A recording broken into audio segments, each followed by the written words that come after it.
I'll get deeper into the subject eventually, but in a way, human beings did come from another planet, but we started here on Earth.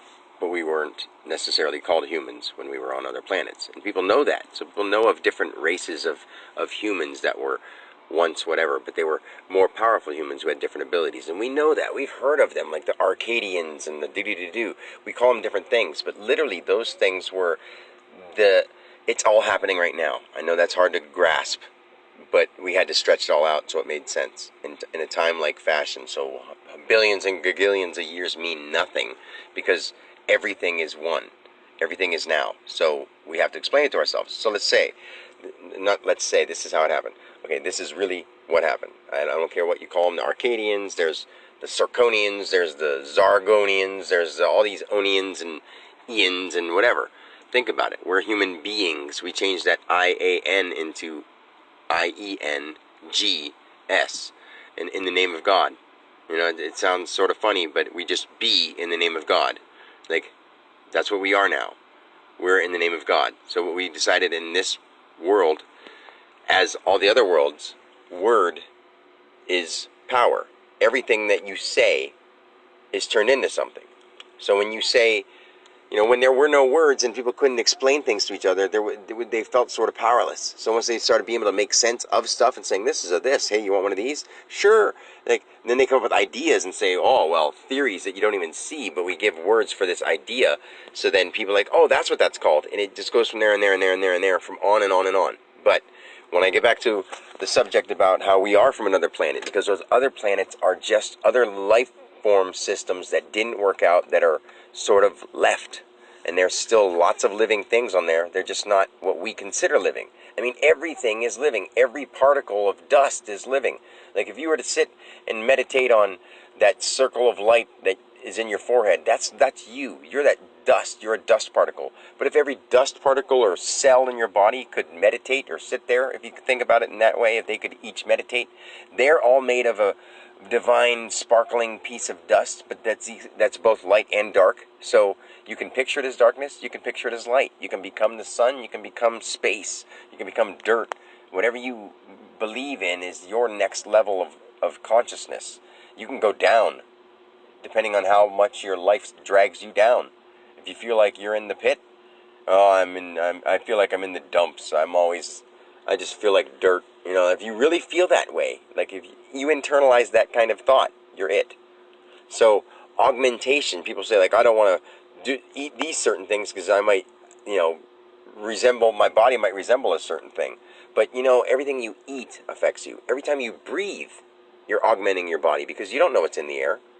But it's all the same thing. So once you realize that it's all the same thing, you can breathe beautiful fresh air everywhere, even when it smells funny. You just got to look past the smell and realize that even toxic fumes are you, just they were broken down and manipulated as their prime source down into lower vibrational sources, even in gas form. Like there's pure everything, but things have been broken down in a more non-natural state. So the more non-natural it is to our body, it seems non-natural to us. But certain things are natural to other life forms out there in order for us to survive. So we just have to learn where things go, how to use things the right way, and be smart about it.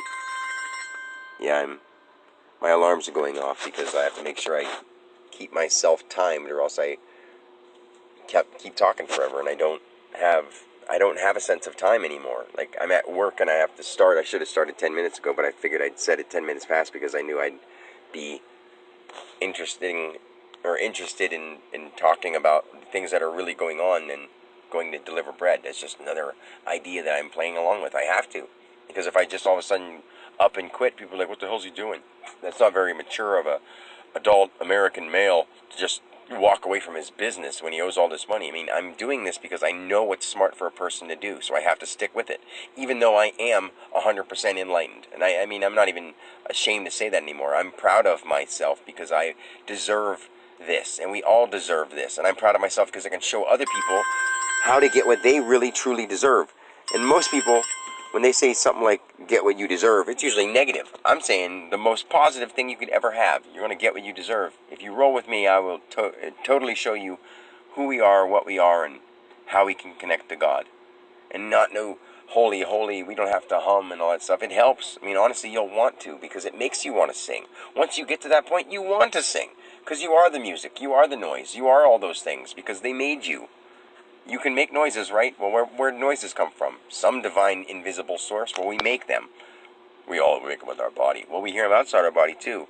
Similar noises, more noises than we make in our bodies. But we assimilate those noises through our hearing.